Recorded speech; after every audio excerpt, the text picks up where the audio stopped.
Hi friends, welcome back to பசீம் ருசீம். இன்றைக்கி பசீம் ருசீமில் ஒரு பக்காவான தயிர் சாதம் எப்படி செய்கிறது அப்படின்னு பார்க்க போகிறோம். ரெஸ்டாரண்ட்டில் 5 ஸ்டார் ஹோட்டல்ஸில் இங்கெல்லாம் ஒரு ஃபஸ்ட் கிளாஸான தயிர் சாதம் சாப்பிட்ருப்போம். அதே மாதிரி டேஸ்ட்டில் எப்படி செய்கிறது அப்படின்றது தான் இந்த வீடியோவில் பார்க்க போகிறோம். அதுக்கு முன்னாடி பசீம் ருசீமை இது வரைக்கும் சப்ஸ்கிரைப் பண்ணாதவங்க ப்ளீஸ் பண்ணிக்கோங்க. பக்கத்தில் இருக்க பெல் ஐக்கான் ப்ரெஸ் பண்ணி ஆல் ஆப்ஷன் கொடுத்துக்கோங்க. வாங்க எப்படி செய்கிறதுன்னு பார்க்கலாம்.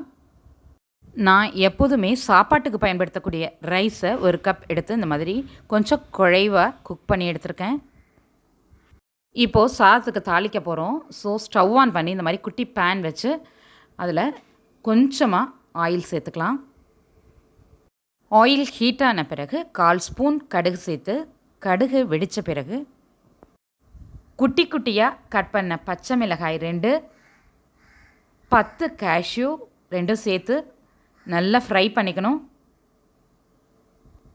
இது கூட 1/4 ஸ்பூன் சீரகம், 2 கொத்து கருவேப்பிலை சேர்த்து ஃப்ரை ஆன பிறகு நம்ம பாயில் பண்ணி வச்சுருக்க ரைஸில் இதை சேர்த்துக்கணும். தாளித்து வச்சுருக்க இந்த சாதத்து கூட 1 கப் கெட்டியான தயிர் சேர்க்கணும். தண்ணியாக இருக்கக்கூடாது, தயிர் நல்லா வெண்ணெய் மாதிரி கெட்டியாக இருக்கணும். இது கூட தேவையான அளவு உப்பும் தண்ணியும் சேர்த்து நல்லா மிக்ஸ் பண்ணி விட்டுக்கணும். நல்லா மிக்ஸ் பண்ணி விட்ட பிறகு இது கூட கொஞ்சமாக தேங்காய் துருவல், மாதுளம்பழ முத்துக்கள் கொஞ்சம், 2 ஆனியன், சாம்பார் ஆனியன் குட்டி குட்டியாக கட் பண்ணி இது கூட சேர்த்துக்கிறோம். நல்லா மிக்ஸ் பண்ணி விட்டுக்கலாம். இந்த தயிர் சாதத்தில் தேங்காய் துருவலும் ஆனியனும் ரொம்ப லெஸ் அமௌண்ட்டாக தான் சேர்க்கணும்.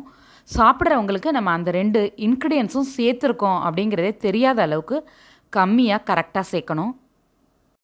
அதே மாதிரி சீரகம் தான் இந்த சாதத்தில் ஒரு கீ இன்க்ரீடியன்ட்ஸ்னு சொல்லணும். சீரகம் தாளிக்கிறதுனால ஒரு தனி டேஸ்ட்டாகவும் இருக்கும். அதே சமயத்தில் சாதம் கலந்து எவ்வளோ நேரம் ஆனாலும் புளிக்காமல் ஃப்ரெஷ்ஷாக இருக்கும்.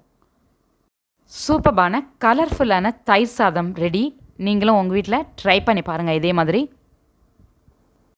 இந்த வீடியோ உங்களுக்கு பிடிச்சிருந்தா லைக் பண்ணுங்கள், மறக்காமல் உங்கள் ஃப்ரெண்ட்ஸ் கூட ஷேர் பண்ணுங்கள். இந்த வீடியோவுக்கு கீழே உங்களுடைய எண்ணங்களையும் கருத்துக்களையும் பதிவிட மறந்துடாதீங்க. பசீம் ருசீமை இது வரைக்கும் சப்ஸ்கிரைப் பண்ணாதவங்க சப்ஸ்கிரைப் பண்ணிக்கோங்க. பக்கத்தில் இருக்க பெல் ஐக்கான் ப்ரெஸ் பண்ணி ஆல் ஆப்ஷன் கொடுத்துக்கோங்க. என்னோட நெக்ஸ்ட் ரெசிபி உங்களை தேடி வந்துக்கிட்டே இருக்குது. அதையும் பார்த்து என்ஜாய் பண்ணுங்கள். இது பசீம் ருசீம். பார்த்து சமைங்க, பாராட்ட அல்லுங்க.